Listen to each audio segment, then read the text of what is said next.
Assalamu alaikum wa rahmatullahi wa barakatuh. Alhamdulillah ala ni'mat al-Islami wa kafa biha ni'ma. All praise and gratitude be to Allah subhanahu wa ta'ala on his blessing of Islam, which suffices as a blessing. I'd like to welcome you all on this session. We are at the 16th para. We've done half of 16th para, and today inshallah we're going to start with Surah Taha and complete Surah Taha. The Surah Taha is about half a para or so. Now Surah Taha, like the earlier surah, which is Surah Kahf that we completed last time, is a Makkan surah, and it's the notable story that you will see over here will be the story of Hazrat Musa alayhi salam.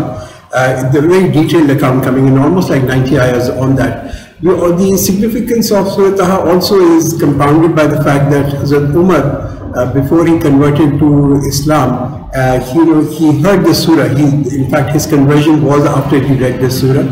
And at one point in time, he was extremely upset with the message of Islam. And one day he left with the sword in his hand, and he said, "I'm going to just, kill the person who is spreading so much conflict in Makkah." And on his way, he met Nuaym bin Abdullah Raziyallahu anhu, and Nuaym asked him, "Where is he going?" And he said, "This is it. I've just about reached my end point, and I'm heading to actually kill the man."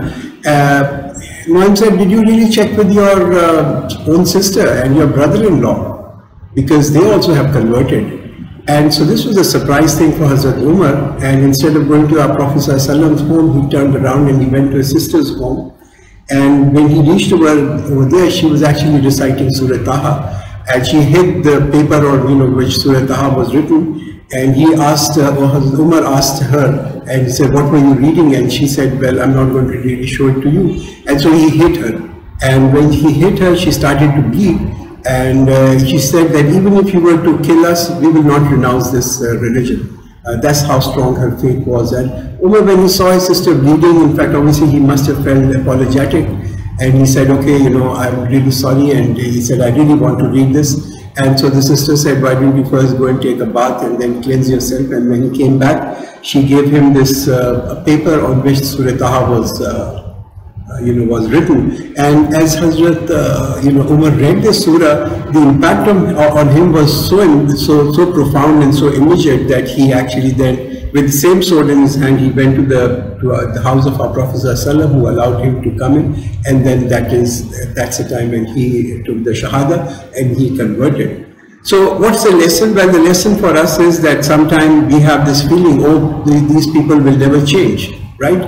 Many times we look at these people and we say, well, they have no talab, they have no longing for guidance, they will never change. But I think that's something that we shouldn't really be judgmental. We shouldn't be looking at the apparent or the outward appearance of people before really taking this decision. Sometimes these things are hidden inside us. The longing for guidance is there. It's like, suppose you're feeling very thirsty. You wouldn't even know that you're feeling thirsty until you see a glass of water. And when you see the glass of water, you know you are thirsty. I think that's exactly it is. When people hear the message, it impacts them, and so therefore I don't go for the outward appearance. So with this, let's just begin with this surah, Surah Taha, which is Bismillahir Rahmanir Rahim, in the name of Allah, the most beneficent, the most merciful, Taha. And so it begins with this huruf muqattat, and as I had said many times before, there are 14 surahs, 26 alphabets which are used as muqattat, but meaning is not known. Ma anzalna alayka al-Qur'ana litashqa, and we did not reveal the Quran to you that you should be distressed. So this first ayah that comes over here, shaqi, the word used over here, shaqi literally means to feel tired and worn out. It also means to be unlucky or wretched. So the purpose of Quran is not to make people wretched and shaqi. And now we note that with the advent of prophethood, our Prophet ﷺ went through an extremely difficult time. He lost the wealth that he had. He was a very rich merchant. He lost the wealth. His son died. His daughter got divorced. And kuffar would started to say that this is due to the Quran, because Muhammad has made our gods angry, and that's the reason why he's going through this wretched time. So here comes in a message for our Prophet ﷺ. The message is, put your trust on Allah. After every different, the purpose of Quran is not to really distress you, not to make you shaki, to make you feel wretched and tired and worn out, but after every difficulty there is going to be an ease. Rather to remind him who has has fear of Allah. So Quran is just a reminder for those people who have fear. Now when we talk about fear, quite honestly, fear is not a bad thing, because fear is there to sharpen our sense. The adrenaline gets pumped up, we forget our headaches, we forget our toothaches, and we are ready to respond. Imagine in this room suddenly a tiger walks in, we'll forget all our problems and we'll think about how do we jump out of the window. And that's what fear does to people. So someone who fears Allah, he will not fear anyone else. And that's the implication over here.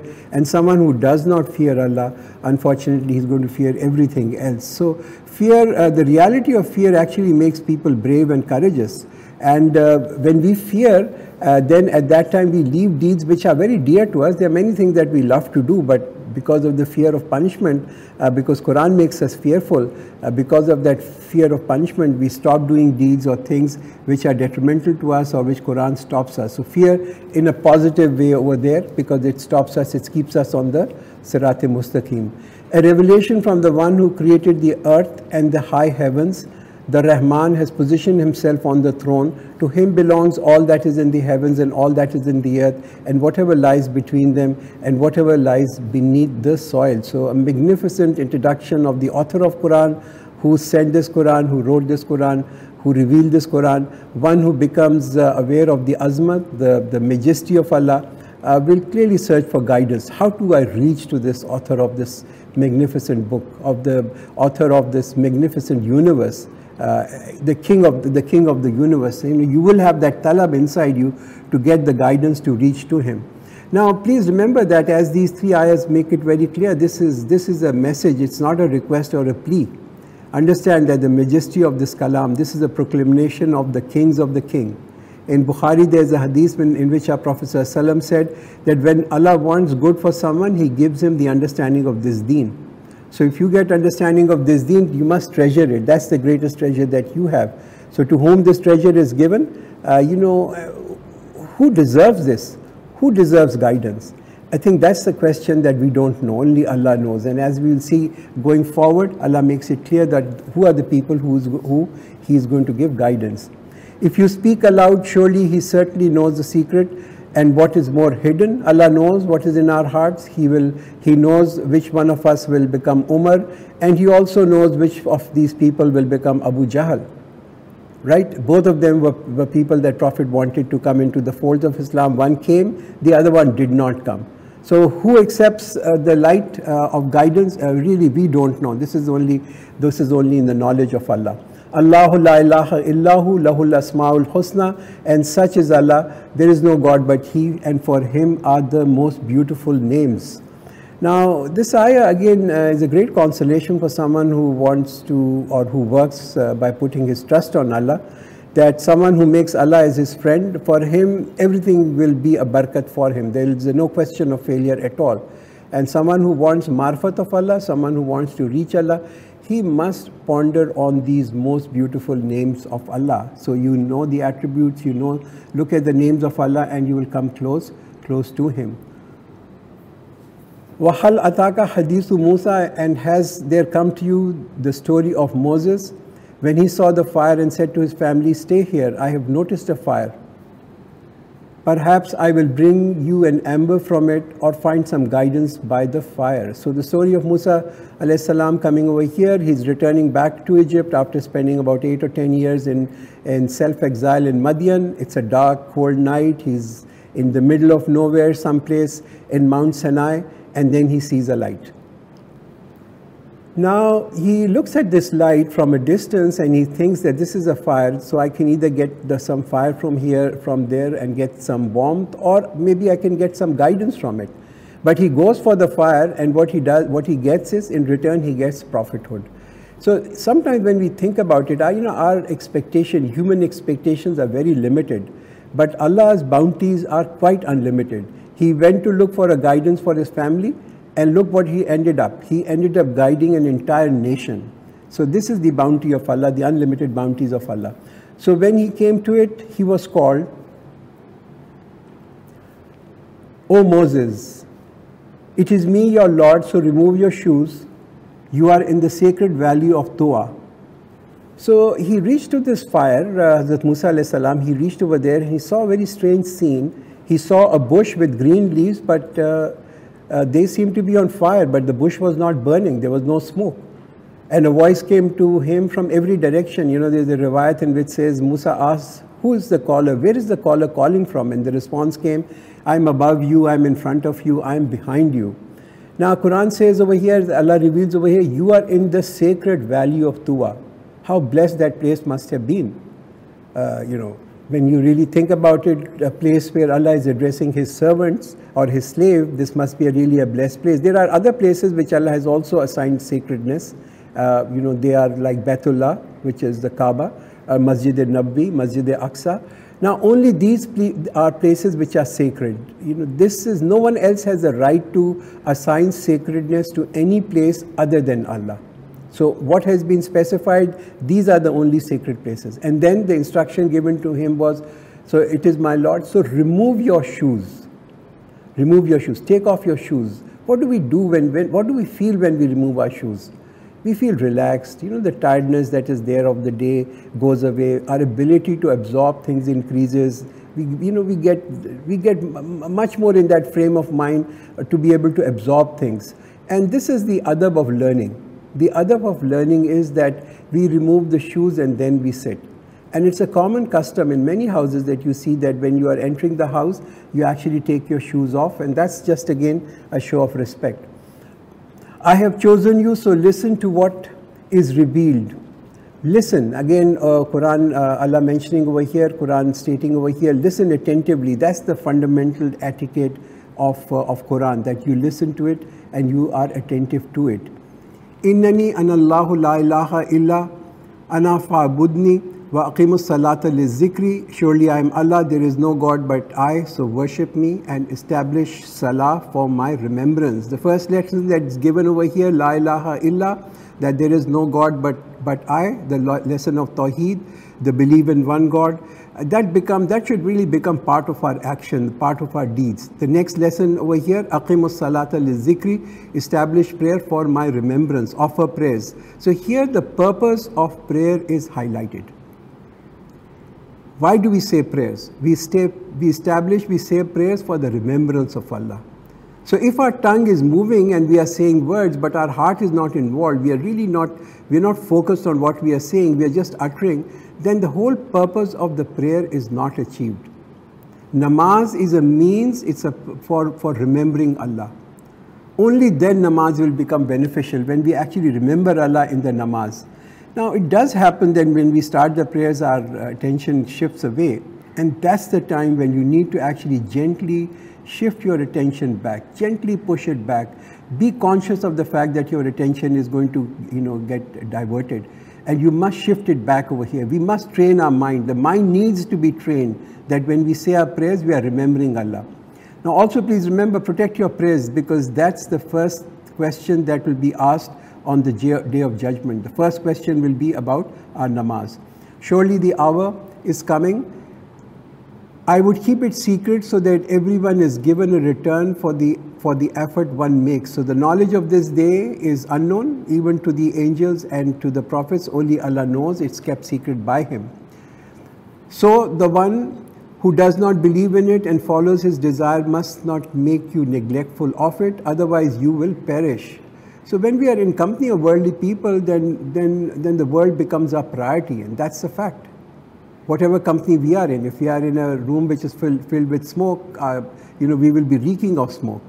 So if we keep engrossed in this world, it will keep throwing one challenge to us after another, till people reach to their grave. Hence, the life of this world, its pleasures should not make us heedless of what? Heedless of the hereafter. Because hereafter is very close to us. Our Qiyamah is when we leave this world. That's the time our Qiyamah has taken place. So every moment we must spend in preparation and must be well earned and well saved. وَمَا تِلْكَ بِيَمِينِكَ يَا Musa, and what is in your right hand, O Moses?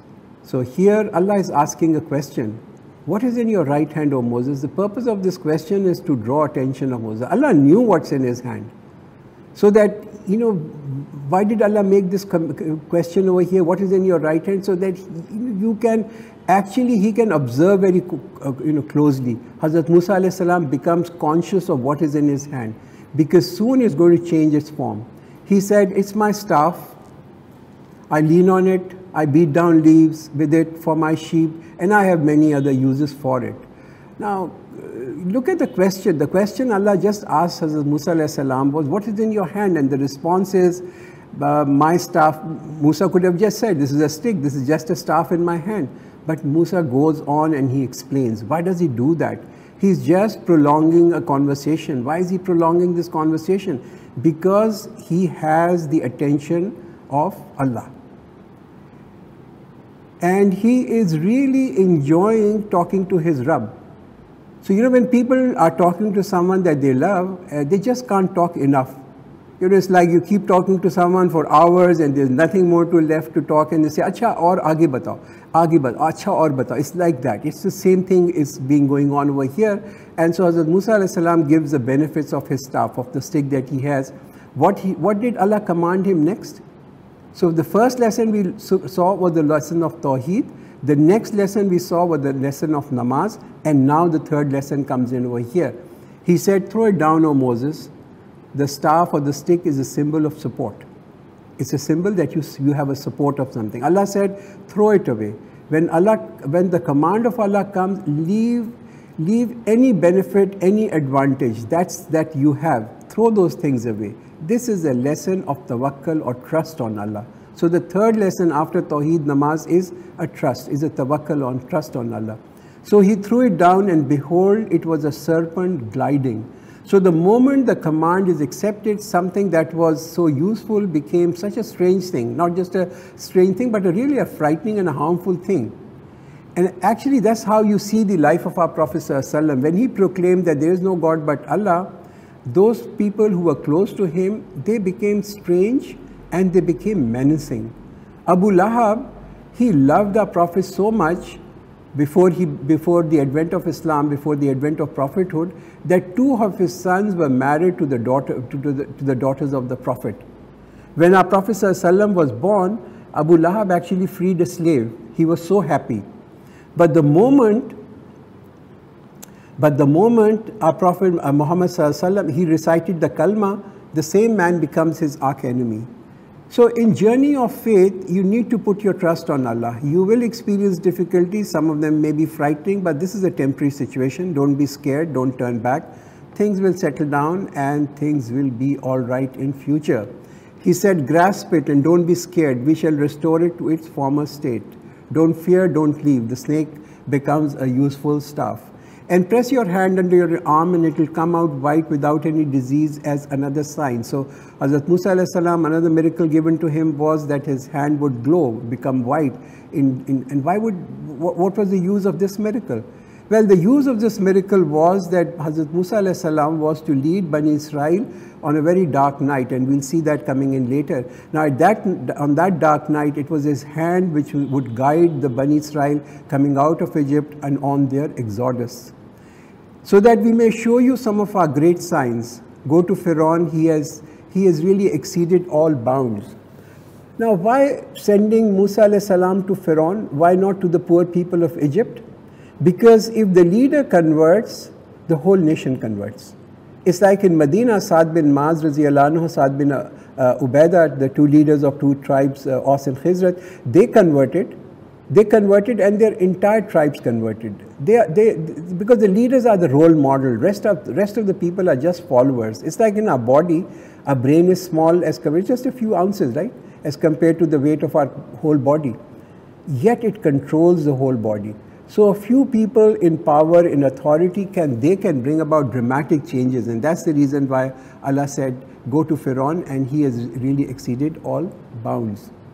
Qala Rabbi Shahri Sadri, and he said, my Lord, open my chest. So no sooner the responsibility put on Musa alayhi salam, instantly what did he do next? He prayed. Don't have hesitations and doubt whether you can do it or you cannot do it. Do it. Do I have enough knowledge? You probably don't have enough knowledge to spread the message. None of us have enough knowledge. But even if you know one ayah, go spread it. That's the hadith of our Prophet ﷺ. He said, even if you know one ayah. So I think that's the responsibility. Don't be shy about it. Don't be hesitant about it. Pray that, oh Allah, makes my heart be convinced about the truth of this message. Because as a preacher or as a teacher, if you are in doubt, if you are unconvinced, others will see through that. Your self-conviction is more important than your knowledge. It's much more important than your knowledge. And that is what gives effectiveness to your message, your own conviction. وَيَسِّرْ لِي أَمْرِي, and make my task easy for me. وَأَحْلُلْ عُقْدَةً مِّن لِسَانِي, and remove the knots from my tongue. So here Hazrat Musa alayhi salam has put in such a profound dua that every time we read Quran, we recite this dua that, oh Allah, let not be tongue-tied. Let this stage fright, stage fright and being tongue-tied is being part of nature. Don't worry, we are all human beings. We all get this stage fright. We all sometimes are at loss of words. Sometimes we don't know what to say. Our mind goes blank when we are addressing people. We just can't find the right words to express ourselves. And Musa alayhi salam, in Torah it says that he had a bit of an impediment in his speech, he would stammer, but that's not really supported by the hadith or by the Quran. Yafqahu qawli, so that they may understand what I say, and the prayer of Musa alayhi salam is that his words may melt the hardened hearts of Pharaoh.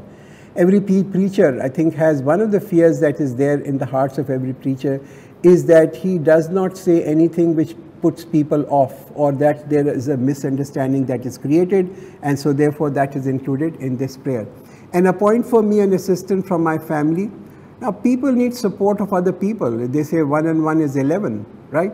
So especially from your own family and helping hand, that's a great support. That is Harun, my brother. Enhance with him my strength and make him share my task, so that we may proclaim your purity in abundance and remember you exceedingly. You are certainly watchful over us. He said, you have been granted your request, O Moses, and we had bestowed our favor on you before. So Allah now reminding, after he makes all this plea to Allah, Allah now reminds him of the blessing on Hazrat Musa alayhi salam when he was saved from the zulm of the Pharaoh, and as an infant how he grew up in the palace of Pharaoh, and now Allah will also save him. When we send inspiration towards your mother, that which is inspired, that is, put him in the chest and cast him into the river, then the river will cast him on the shore, and it will be picked up by one who is my enemy and his enemy. And I have cast love on you. I have cast love on you from myself, that you might be brought up under my eye. So Pharaoh had, as the story goes, Pharaoh had ordered that all newborn sons of Bani Israel be killed during that particular year in which Hazrat Musa alayhi salam was born. So an inspiration from Allah to the mother of Hazrat Musa to put him in a basket to save him, and put the basket inside in the river Nile, and then this basket reached the palace of Pharaoh. You can see how powerless Pharaoh was, right? The real power was with Allah. Now also the fact that Quran says over here that Allah had had cast a love on you from myself. Musa, when he was a small baby, he was a very charming and attractive baby. And this is true too. Sometimes people have this special charisma. They have good personality, they have good looks. Now good looks and good personality is such a great nemat from Allah. And this is not due to our personal effort, right? It's given by Allah. And one can use his personality and look and charisma and become like a Hitler or a film star or a model spreading sin and corruption in this world, or carry forward a prophetic mission of spreading peace and tranquility. So the good personality and good looks are so important. We see in advertising products, people use them. We use all these models over there. Now, Deen also needs promotion. Some people have this quality. Some people have this attraction. People do get attracted to them. And we should really pray to Allah. I think this is something we should pray for every good thing to Allah. But we should pray that He puts this attraction inside us also, that we can actually use this to spread goodness and virtue. And then Allah says that I am going to, that you may be brought up under my eyes. So brought up under Allah's eye, that Allah should that Hazrat Musa alayhi salam was literally trained in front of the eyes of Allah with care and protection, although he was in an environment of kufr and shirk. In that environment he was being trained. Now if Musa had lived in Bani Israel, he may not have acquired the skill and talent that he learned at the palace of Pharaoh. He acquired leadership qualities, leadership skills. He could talk to the Pharaoh. He could talk to the leaders on the same wavelength, on the same mental level, because that's where in the palace he had been groomed. Remember when your sister was going to the family of Pharaoh and was saying, "Shall I lead you to the one who will nurse him? Thus we brought you back to your mother so that her eyes may be cool and she may not grieve. And you had killed a person and then we brought you out of trouble. And we tested you with many trials, and then you lived a number of years amidst the people of Madian. After all this, you came, O Moses, as destined." This was a destiny for him, right? He came back after all this going through, being born, going on exile, killing people, whatever he did. Then after all this, O Moses, you came as destined. So this was a destiny, taqdeer, how important it is for us to have a belief in taqdeer.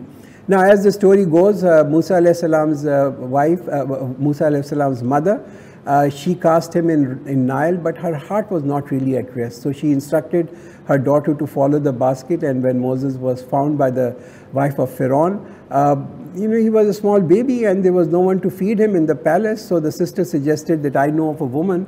And so as a result, the mother and the son got reunited back. And not only that, the mother of Musa alayhi salam, she gets employed by the palace to feed her own baby. So now she's close to her baby and she's also getting a salary for it. So what this imply is that there are many nekis which are a pleasure for us, and yet there is also a great reward in that. Another ihsan on Hazrat Musa alayhi salam was that he inadvertently killed a man and then he was saved by Allah. "I have fashioned you for myself. Go you and your brother with my signs and do not be slack in my remembrance." So the fikr of people should be not to make us ghafil and heedless of the zikr of Allah. "Go both of you to Pharaoh, he has indeed transgressed all limits, so speak to him gently, maybe he accepts the advice or fears Allah." So the purpose of dawat or inviting people is that give the message to them politely, give the message to people gently, speak in an attractive manner, invite people in an attractive manner, so that if there is any khair in people, it begins to surface. Like when we get an invitation, when we get invited to people's home and we get this invitation, think about the style of that invitation, the kind of izzat that they want to give to us. You are cordially invited. It will be a pleasure if you can come. The language that is used to invite us is always refined and always gentle. And that's exactly when we are inviting people, we must be cordial. It must be, they must think that this is for their own good that we are doing it. So even when Pharaoh was being addressed, Allah didn't permit harshness and rudeness. Be confident. That's the message. Be confident, but have no arrogance and pride or ill manner or insult. They said, "Our Lord, we fear that he will hasten against us or will become more rebellious against you." Now, Hazrat Musa alayhi salam and his brother Hazrat Harun, both are now prophets, but they still fear. They said, "Oh, our Lord, we fear." Fear is being a human being. Fear is part of being a human. No one wants to be persecuted, not the messengers, not the prophets, not us. He said, "Do not be afraid. I am surely with you both. I am hearing and I am seeing." So the comfort is, I am near you, you are not alone. So come to him and say, "We are the messengers of your Lord. So let the children of Israel go with us and do not persecute them. We bring to you a sign from your Lord, and peace be upon the one who follows the guidance." So gentleness does not mean compromise. Gentleness does not mean being apologetic. No compromise in this message. That's what this ayat is really teaching us. "Surely it has been revealed to us that the punishment is for the one who denies and turns away." So what Musa alayhi salam is telling Pharaoh is, this is not from us. This has been revealed to us. We are really conveying to you the commandment of Allah.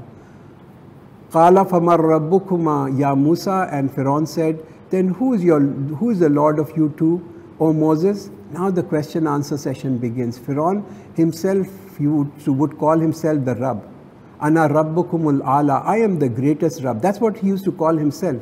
I am the Rabb. I am here. Which Rabb are you talking about, Moses? That's what he's asking over here. What Rabb are you talking about? He, which means Moses, said, our Lord is one who gives everything its due shape and then guides it. So you see Hazrat Musa Islam giving a very precise and a very concise definition of who a Rabb is. Now in light of this definition, Firaun can test his own claim whether he is a Rabb or not. Look at the variety. Allah gives shape, due shape to everything. Look at the variety of creation. From an insect to a bird to the creeping things and all these animals that Allah has created. And not just a creator, but he's also a guide. Wide variety of life that Allah has created, and then He has taught all these whatever He has created, He's also guided them. Who has taught the birds to migrate thousands of miles? Who taught the spider the art of making a strong and intricate web? So the one who guides all His creation, will He not guide man? Certainly there is a guidance for man, for man also. So the Firaun cannot answer this question, and he's a sharp man, he's intelligent, he's very clever, and he cannot answer, so he changes the conversation. He said, then what is the status of the earlier generations? Now this is a question which is a loaded question, because it's a question, the response of this can really cause fitna. And Musa alayhi salam recognizes that this is a the delicate nature of this question, and he responds accordingly. He said, the knowledge of those is with my Lord in the book. My Lord does not err nor forget. Sometimes people ask us also, oh, is he going to go into paradise? He doesn't believe in God, he doesn't do this, but he helps poor people, he does this, he makes hospital. Again, the response is, the knowledge of this is with my Lord. He will neither err nor forget. He is the one who has made the earth a cradle for you and made in its pathways for you to move. And He sent down water from the heavens, and we brought forth with it pairs of different vegetations. Eat and graze your cattle. Surely in that there are signs for people who understand. And from this dust we created you, and this we shall put you back, and from this we shall raise you up again. Now the first two no one can deny. No one can deny the first two. When the first two stages of creation and return cannot be denied, they are there, all of us accept it.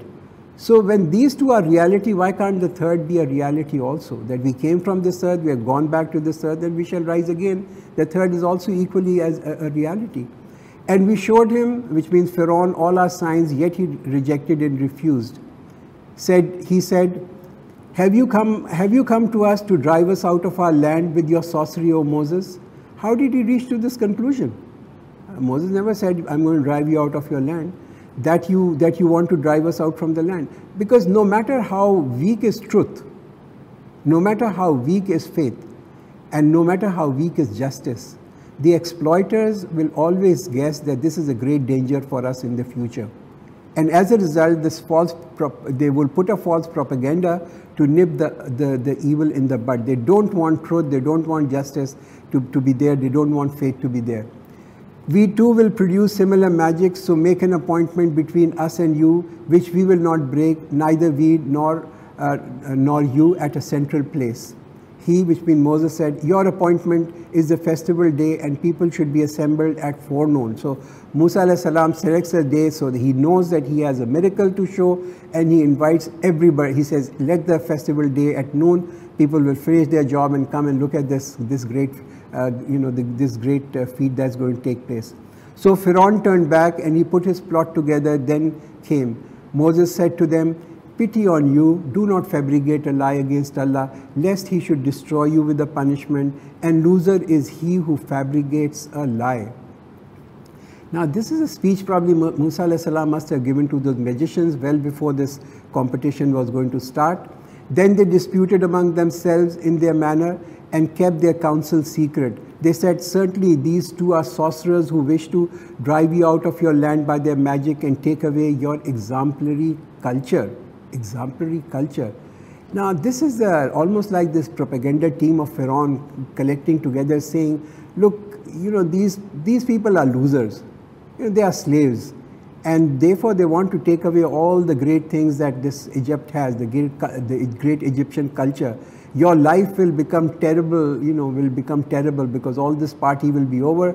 So don't accept their words. This is a propaganda being put in by the team close to Pharaoh. So make your plot firm and come standing in ranks. Successful today is the one who prevails. They said, so now this is the day of the festival and this competition is taking place. They said, which means the sorcerer said, "Oh Moses, either you throw first or shall we be the first to throw?" Now you can see while all this is going on, the professional politeness is still there. So while these people are denying Allah, the civility is still there. They are courteous, they are civil. And sometimes we do get impressed with these drawing room manners of other nations also. They may be very unjust, they may be very cruel, but they have all these great manners that are there. He said, "Rather you throw." Then suddenly their ropes and sticks seemed to him, due to their magic, as if they were running. So Moses concealed some fear in his heart. And we said, which means Allah said, "Do not be scared, certainly you are to be the uppermost. And throw what is in your right hand, and it will devour what they have faked. What they have concocted is but a trick of magicians, and the magicians do not succeed wherever he may come from, wherever he may comes from." So Quran says the basis of magic is just falsehood. It is there to bewitch people and bewitch people temporarily, confuse them. But magic cannot change reality. It cannot actually physically harm people. So the magicians were thrown down in prostration and they said, "We believe in the Lord of Harun and Moses." So the magicians were already uncertain and they recognized that this man is not really a performer, and they were experts in their own field and understood the limit of their skills, and they recognized what Musa alayhi salam was showing was not magic. He, which means the Pharaoh, said, "You have believed in him before I permitted you, and this man is in fact your master who has taught you the magic. So I will certainly cut off your hands and your legs from the opposite sides and crucify you on the trunk of palm tree, and you shall know for certain which of us can give you a more severe and lasting punishment." Now Pharaoh becomes paranoid, and this is true for Pharaoh and all the dictators since then. They tend to become barbaric when they are cornered or when they are defeated. They said, "We will never prefer you over the clear signs that have come to us and over him who has created us. So decree whatever you decide. You can decide only for this worldly life." Now note the transformation of priorities of the magicians. Few hours ago, they were groveling at the feet of Pharaoh. Now as soon as Iman enters into their heart, they left Pharaoh. They are neither being tempted by the prize nor the punishment could have any effect on them. Such is the power of Iman. It changes priorities completely. Anyone who wants his position, his status to be elevated, he should accept Allah as the Al-Malik. Everything else is insignificant in front of him. And we have put our faith in our Lord so that he forgives our sins, and for the magic you've compelled us to perform, and Allah is best and everlasting. Surely whoever comes to his Lord as a sinner, for him there is hell in which he will neither die nor will live. And whoever will come to him as a believer, having done righteous deeds, for such people there are exalted ranks, the eternal gardens beneath which rivers flow, in which they shall live forever, and that is the reward for the one who purifies himself. And we have revealed to Moses, saying, "Set out with my servants at night, so strike for them a dry path in the sea, neither fearing to be caught up, nor having a fear of drowning." So the journey to the promised land now begins. Then Pharaoh chased them with his troops, but the water completely covered them, and that which covered them. So the obedience was saved and the rebels were punished, and Pharaoh and his army was destroyed.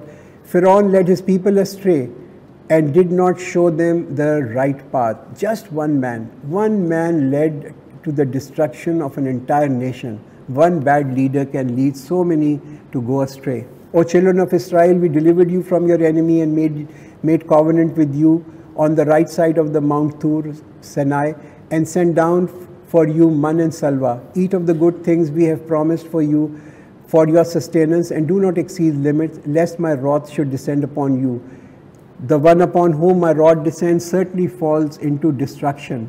Surely I am the most forgiving for him who repents and believes and acts righteously and then follows the right path."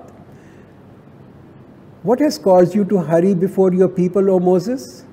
Now, in order to give Sharia and various commandments to Musa alayhi salam, Allah invited him to come to Mount Tur, and Hazrat Musa alayhi salam reached earlier than the specified time. So immediately his explanation is called by, Allah calls in explanation, why did you hurry?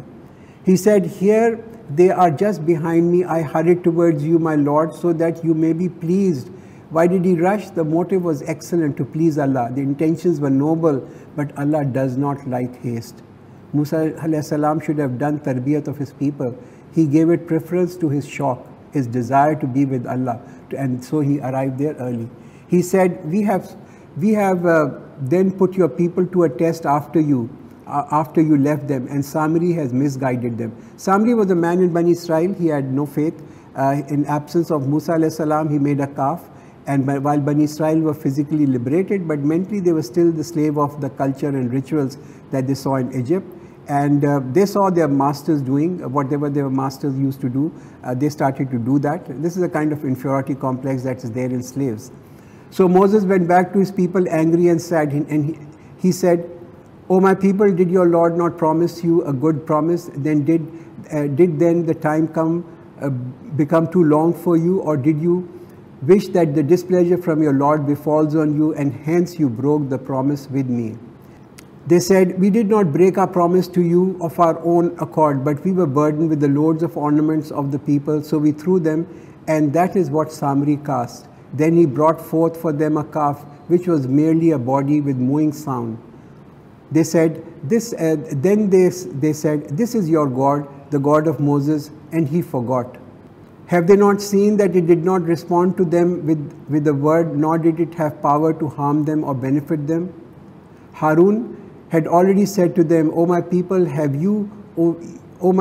you have only been led astray with it, and your Lord is the Rahman, so follow me and obey my commandment." They said, "We will never cease to stay with it in devotion until Moses' return." He, which means Moses, said, "O Harun, what prevented you from following me when you saw them going astray? Did you then disobey my command?" He said, "O son of my mother, do not hold me by my beard nor my head. I feared that you would say, 'You have caused discord among the children of Israel,' and did not observe my advice." He, Moses, said, "What then is your case, O Samri?" He said, "I saw what they did not see, so I picked up the handful from under the footstep of the messenger. Then I cast it, and then my inner self tempted me." He, which means Moses, said, "Then go away. It is destined for you that throughout your life you will say, 'Do not touch me.' And of course you have another promise that will not be broken for you. And look at your God, to which you have stayed devoted. We will certainly burn it, and then we will scatter it completely in the sea." So Samri became untouchable. He got infected with from some disease. Your God is Allah, other than whom there is no God. He encompasses everything with knowledge. This is how we narrate to you certain events of what have passed, and we have given to you from ourselves a reminder. Whoever turns away from it shall certainly bear a heavy burden on doomsday, which means turns away from what? Turns away from the Quran. They shall abide in it forever, and how evil for them will be the burden on the doomsday. The day when the horn, which means the surah, will be blown, and we shall gather the sinful on the day, blue-eyed with terror, fearfully murmuring among themselves, "You did not remain except 10 days. We know very well what they say, when the best of them in his way will say, 'You did not remain more than a day.' They shall ask you about the mountains, so say to them, 'My Lord will uproot them and scatter them as dust, then leave it smooth, level plain, in which you will see neither a curve nor an uneven place. That day they will follow the caller, there is no deviation from him, and the voices will turn low in awe before the Rahman. So you will hear nothing but whispering. The day no intercession will be of any use to anyone except the one whom Rahman has permitted and was pleased with his word." So shafaat, intercession, to plead on someone, to stand for someone, there's a conditional shafaat which is there. Allah will grant permission to some people whom He loves, and plea of those people will be approved by Allah. He knows what is in front of them and what is behind them, and they do not encompass Him in their knowledge. All faces will be humbled before Allah, the ever alive, the all sustaining, and the losers will be the one who bear the burden of his injustice. But whoever does righteous deeds while he is a believer shall fear neither injustice nor curtailment of their rewards. And in this way we have sent it down to you in Arabic Quran and have detailed in it many warnings in various ways so that they may fear or it may produce a lesson for them. So high above is Allah, the true King, and do not hesitate while reciting the Quran before its revelations to you is concluded, and say, O my Lord, increase me in knowledge. Rabbi zidni ilman. This is a prayer we must all remember and ask. We have given a directive to Adam earlier, then he forgot, and we did not find in him a firm resolve. Now the story of Hazrat Adam alayhi salam, his creation, repeated 7 times. What is the ahad? What is the directive that was given? Well, the directive that Allah had given, eat everything, but do not approach this tree. But Hazrat Adam alayhi salam forgot, not intentionally, but not a planned sin, but he forgot. Forgetting is part of a human fitrat, right? It's a nemat, because if we remember all the difficulties we go through, it will be very difficult for us to have a happy and a cheerful life. So forgetting is like an automatic cleansing of painful things, of useless things, of unimportant things. They just tend to disappear after some time. But forgetfulness can also be harmful when people forget what is useful and what is harmful. They forget that. And that's why Quran is called a zikra. It's a reminder, and we need to remain in touch because it constantly reminds us. And when we said to the angel, prostrate yourself to Adam, so all of them fell prostrate except Iblis, who refused. So the whole story is not narrated over here. First zikr of Adam alayhi salam made, he made a mistake due to forgetfulness. Now the mistake of the shaitan. But this was deliberate. It was planned disobedience. Did not forget but refused to accept and insisted on his mistake. And as a result, he became worthy of Allah's anger. So we said, Adam, this is an enemy to you and to your wife, so let him not expel you from the garden, then you will be in misery. Here you have the privileges that you will not go hungry, nor will you be unclad. And you will not be thirsty, nor will you be exposed to the sun. Then Shaitan instigated him.